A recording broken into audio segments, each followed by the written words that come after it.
Do Santo Evangelho de Jesus Cristo segundo João. Glória a vós, Senhor.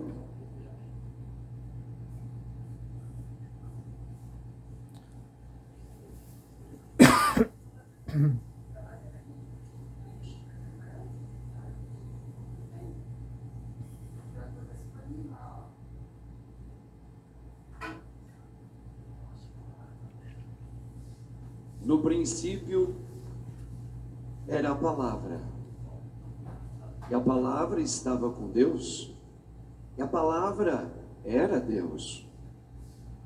No princípio estava ela com Deus. Tudo foi feito por ela, e sem ela nada se fez de tudo o que foi feito. Nela estava a vida, e a vida era a luz dos homens. E a luz brilha nas trevas, e as trevas não conseguiram dominá-la. Surgiu um homem enviado por Deus. Seu nome era João. Ele veio como testemunha, para dar testemunho da luz, para que todos cheguem à fé por meio dele. Ele não era luz, mas veio para dar testemunho da luz, daquele que era a luz de verdade, que vindo ao mundo ilumina todo o ser humano.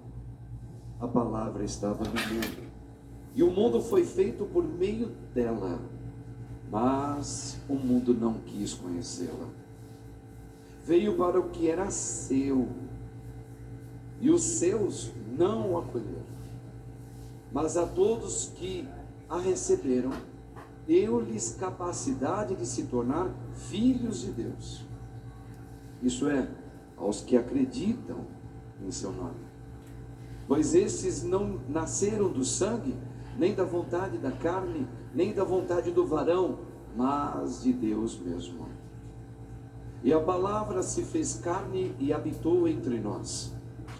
E nós contemplamos a sua glória, glória que recebe do Pai como Filho unigênito, cheio de graça e de verdade.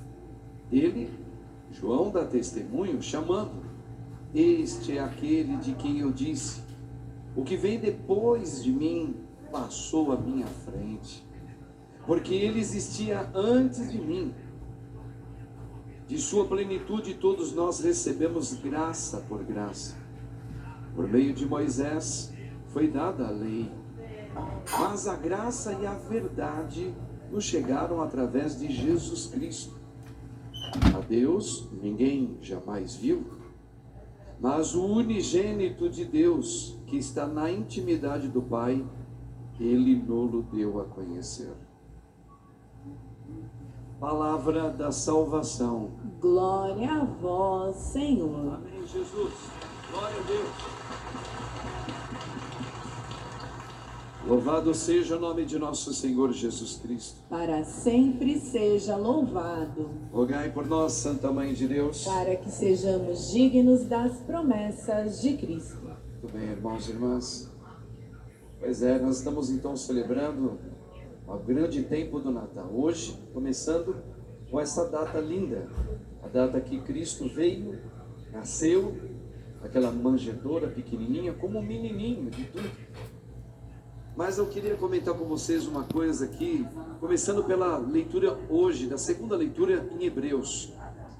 O autor sagrado vai dizer que Deus falou várias vezes e por muitas vezes de várias formas. Mas agora, atenção aqui, falávamos isso um pouquinho ontem, só um pouquinho esbarramos. Mas agora, no fim dos tempos, esse é o termo, olha, o termo que muita gente às vezes fica se questionando. Padre, nós estamos vivendo o fim dos tempos? Sim, pela fé sim, pela fé sim. Por quê? Porque o Pai, que falou através dos profetas de várias maneiras, agora ele não tem mais o que falar. Ele falou tudo em Jesus Cristo. Quando o Senhor Jesus veio, chegou à plenitude dos tempos. Depois que Jesus morreu e ressuscitou, o Pai não tem que falar mais nada. Tudo que o Pai quis falar para nós, Ele falou. e falou tudo. Ele não precisa falar mais nada e não falará, porque Cristo foi, na pessoa humana de Cristo, o Pai falou tudo para mim e para você. O autor sagrado está dizendo isso. Por isso nós estamos celebrando já o fim, porque não tem mais um começo. O começo estava lá atrás. Com a vinda do Salvador, nós entramos na grande plenitude, naquilo que o Pai sempre quis, que muito ama, sempre quis que nós entendêssemos. Agora, irmãos, o Natal, ele é lindo, mas ele ao mesmo tempo, ele pode se tornar algo triste se eu não entendê-lo. Olha, uma vez perguntaram, qual foi a maior obra criadora de Deus? A maior de todas? Seria o homem? Seria os planetas? Seria o Sol? Seria as galáxias? O que foi que Deus criou plenamente? Foi a maior criação de Deus. Alguém ousaria dizer? Não foi. Criação dele, que Deus criou. Deus é todo poderoso, mas Ele criou algo que é fantástico. O livre-arbítrio para mim e para você. Essa foi a maior criação de Deus. E Deus fez isso porque Deus nunca se impõe. Deus nunca quis e nunca vai querer se impor em relação ao ser humano. Tudo que Deus falou e tudo que Deus cumpriu em Cristo foi como um grande convite. Então o Natal, ele só pode acontecer no meio da humanidade se o homem livre, ele fala, eu quero ter essa vida de Cristo. Eu não quero mais ter o meu modo de viver. Mas isso é uma questão tão livre. Por isso que ontem a gente cantava bem naquele salmo onde os anjos, junto com os pastores, cantavam bem alto. Glória a Deus nas alturas. Olha, a grande alegria chegou. E paz na terra aos homens de boa vontade. Boa vontade. Homens de boa vontade. Vocês pararam alguma vez para talvez pensar um pouquinho sobre esse termo desse cântico dos anjos? Glória a Deus nas alturas e paz. E paz para quem? Paz, mas não é a paz do mundo, a paz de Cristo para os homens de boa vontade. Esse desfecho final do cântico é o que nós estamos falando agora. O livre-arbítrio, a maior criação de Deus. Porque muitos homens não se abrem, não têm essa vontade de querer deixar Deus ser tudo para eles. Onde eu dizia que lá em Marcos, no Evangelho de São Marcos, naquele milagre que Cristo fez, vocês vão lembrar, a casa, Jesus estava dentro de uma casa, estava lotada por fora e por dentro. Imagina o reboliço, muitos doentes lá dentro. Essa palavra doentes aqui a gente precisa deixar bem claro, bem para o nosso hoje. Tiraram as telhas, fizeram um buraco nas telhas, no teto. E lá os homens desceram com um doente na maca. Olha que doidura isso. Vocês lembram disso? Quando Jesus viu, porque aquilo todo mundo fez, o que está acontecendo aqui, né? E viram aquele homem descendo pela maca, os outros descendo com corda com ele. Jesus disse isso. Olha o que Cristo falou. E aqui está a chave de tudo. Aqui, nessa palavrinha de Cristo. Os teus pecados estão perdoados. Falou para o homem na maca. Para o homem doente. Esse doente aqui tem aspas. Nós vamos falar sobre... Nós já falamos semana passada o que é a doença. Os teus pecados estão perdoados.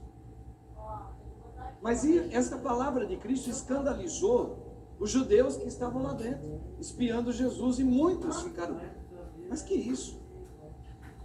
Ele está vendo um doente chegar e ele vai falar que os teus pecados estão perdoados. E os judeus ainda vão dizer, só Deus pode perdoar os pecados. Só Deus. Agora Jesus, vendo isso, ouvindo o resmungo dos homens, ele disse, bem, para que saibais que o reino de Deus chegou. Eu digo, os teus pecados estão perdoados, saia dessa maca, tu estás curado, pega a maca e volta para casa. Veja, vamos prestar atenção nisso em relação ao Natal e em relação a você e a mim. Falamos isso ontem. Qual é o verdadeiro Natal? O que significa os teus pecados estão perdoados? O grande presente. É a maior de todas as intenções de Deus. Qual é a intenção maior de Deus em relação a mim? Que os meus pecados sejam perdoados. Vamos fazer agora um